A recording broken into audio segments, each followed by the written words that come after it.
शुक्राचार्य के पुत्र देवयानी। प्राचीन काल में देवताओं और राक्षसों में कई युद्ध हुए थे। इन युद्धों में कभी देवता जीतते थे और कभी राक्षस। लेकिन एक समय ऐसा आया कि राक्षसों की शक्ति तेजी से बढ़ने लगी। इसका कारण था मृत संजीवनी विद्या। राक्षसों के गुरु शुक्राचार्य को भगवान शिव की कड़ी तपस्या करके मृत संजीवनी विद्या प्राप्त की थी। अब युद्ध में जो राक्षस मर जाते थे, शुक्राचार्य उन्हें फिर से जीवित कर देते थे। देवताओं के लिए यह बड़ी समस्या बन गई थी। क्या उपाय किए जाए?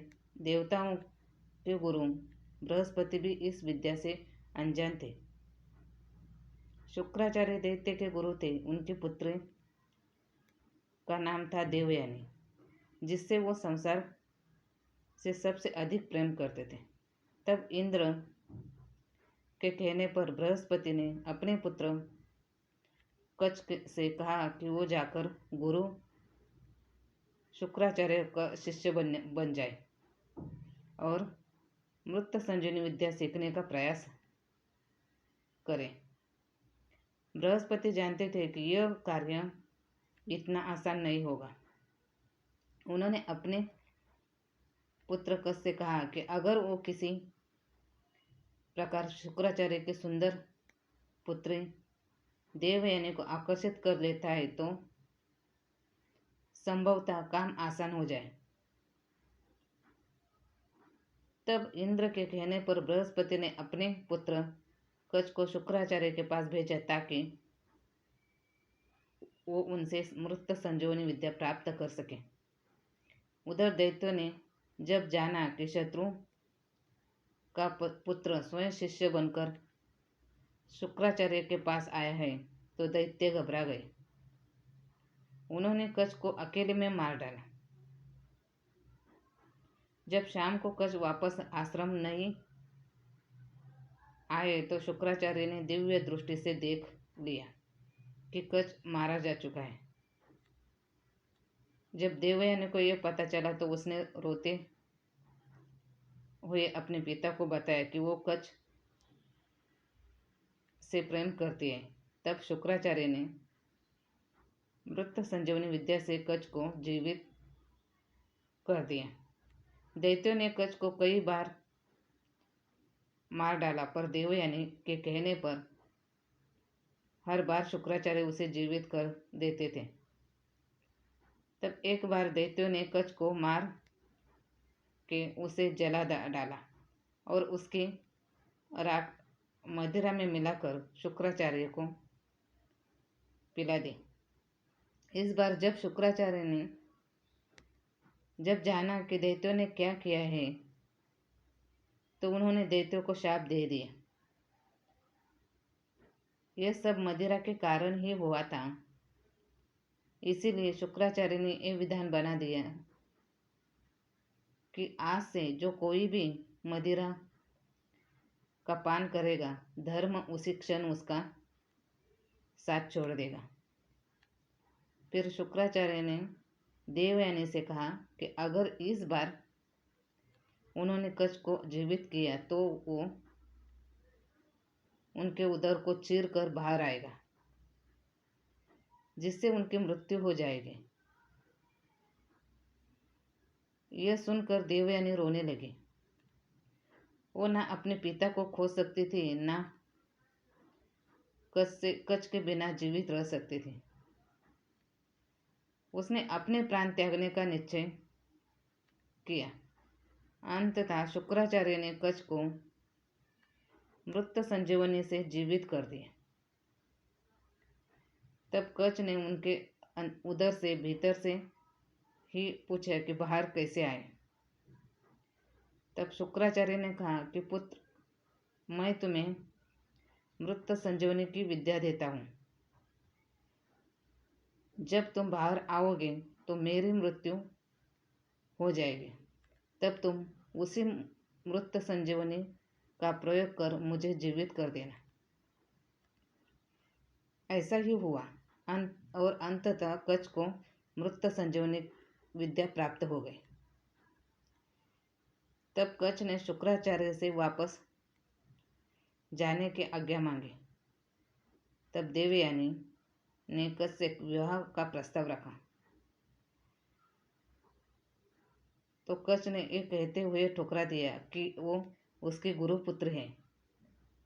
उस पर उसके गुरु के उदर से निकलने के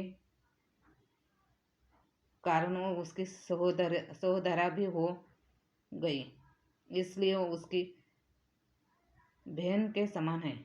यह सुनकर देवयानी अत्यंत क्रोधित हुई और उसने कच को श्राप दिया, हे कच, मेरे ही कारण तुम बार बार जीवित हुए। क्या तुम्हें सब तब समझ नहीं आया कि मैं तुमसे प्रेम करती हूँ? आज तुम मेरा यूं अपमान कर रहे हो, तो जाओ, जिस मृत संजीवनी विद्या को प्राप्त करने के लिए तुमने ये छल किया, तुम उसे भूल जाओगे। यह सुनकर कच को बड़ा क्षोभ हुआ, उसका सारा श्रम व्यर्थ गया। तब उसने भी देवयानी को श्राप दे दिया कि हे देवी, तुमने अकारण ही मुझे श्राप दिया है, इसलिए मैं भी तुम्हें श्राप देता हूँ कि तुम्हारा विवाह ब्राह्मण कुल में नहीं होगा। तुम्हें अपने से नीचे कुल में विवाह करना पड़ेगा। और कच वहां से चला गया। दिन बीतने लगे। एक दिन देवयानी घूमते हुए उसकी मुलाकात राजा ययाति से हो गई। राजा ययाति महान प्रतापी राजा नहुष के पुत्र थे। देवयानी और ययाति दोनों एक दूसरे को देखकर अत्यंत प्रसन्न हुए। देवयानी ययाति को अपने साथ लेकर पिता शुक्राचार्य के पास पहुंचे और ययाति से विवाह करने की इच्छा व्यक्त की। गुरु शुक्राचार्य ने देवयानी की इच्छा स्वीकार की, पर उन्होंने ययाति के सामने शर्त रखी कि जीवन में कभी भी ययाति की वजह से देवयानी को के आंखों से एक भी अश्रु बहना नहीं चाहिए। ययाति ने शर्त सहर्ष मान ली। देवयानी और ययाति का विवाह हो गया। देवयानी से विवाह के बाद राजा ययाति वापस अपने राज्य लौट गए और आनंदपूर्वक जीवन व्यतीत करने लगे।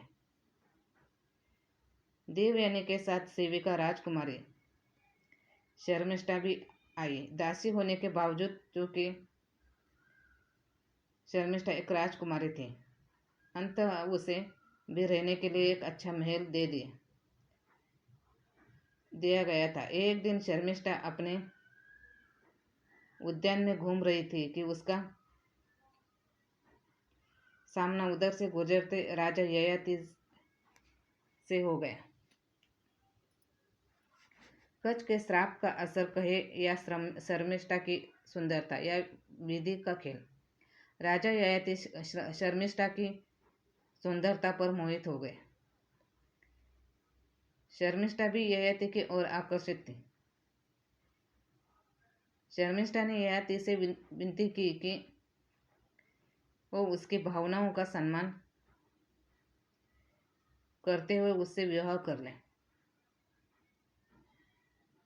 इच्छा तो ययाति की भी थी, पर वो यह जानते थे कि देवयानी को पता चला तो बहुत क्रोधित होगी। शर्मिष्ठा ययाति से कहती है कि राजधर्म के अनुसार यह बात जरा भी अनुचित नहीं कि एक राजा एक राजकुमारी से विवाह कर ले।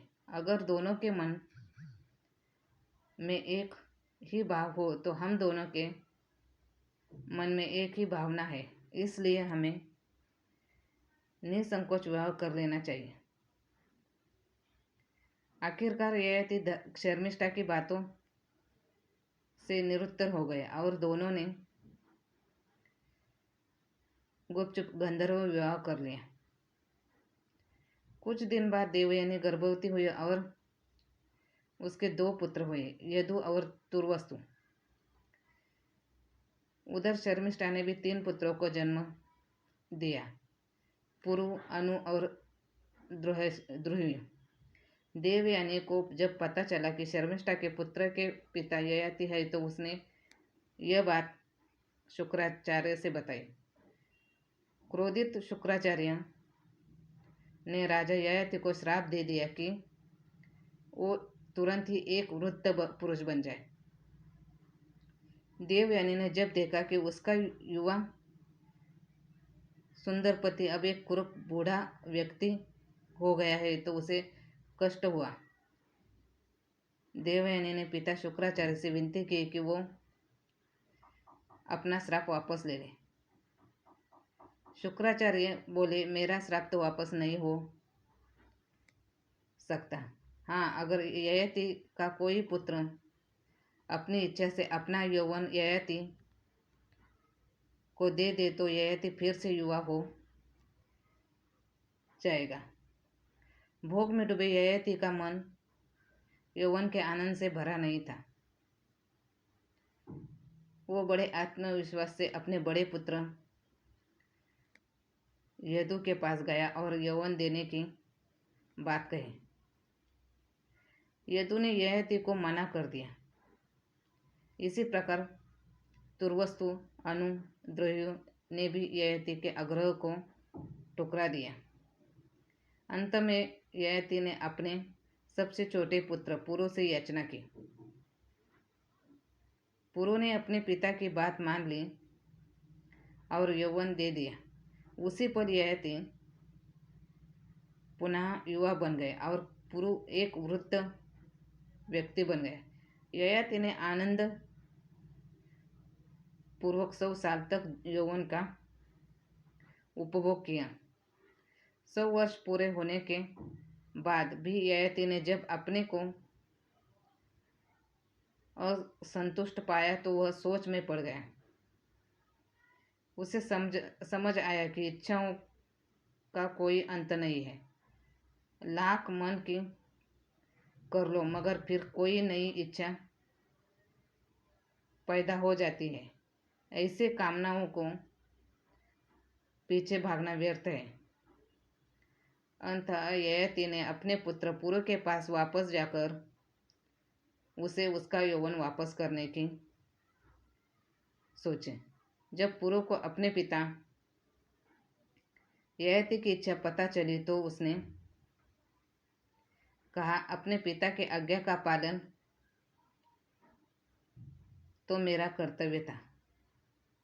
आप अगर चाहे तो कुछ समय और आनंद भोग करें, मुझे कोई कष्ट नहीं है। ययाति ने जब यह बात सुनी तो उन्हें बहुत ग्लानि हुई। ययाति पुरु की उदारता से बहुत प्रभावित हुए और सबसे छोटे होने के बावजूद उन्होंने पुरु को अपना उत्तराधिकारी घोषित कर दिया। ययाति ने पुरु को उसका यौवन वापस लौटा दिया। पुनः वृद्ध रूप में आकर ययाति देवयानी और शर्मिष्ठा के साथ राज्य छोड़कर वानप्रस्थ हो गए। आगे चलकर राजा ययाति के 5 पुत्रों ने 5 महानतम वंश का निर्माण किया। दोनों का श्राप फलीभूत हुआ। कच मृत संजीवनी विद्या भूल गए और देवयानी का विवाह क्षत्रिय कुल के सम्राट ययाति से हुआ था। शर्मिष्ठा भी दासी बनकर देवयानी के साथ ही गई और ययाति के सभी पुत्रों से ही समस्त राजवंश चले। देवयानी के ज्येष्ठ पुत्र यदु से यदुकुल चला, जिसमें आगे चलकर 35वीं पीढ़ी में श्री कृष्ण जन्मे।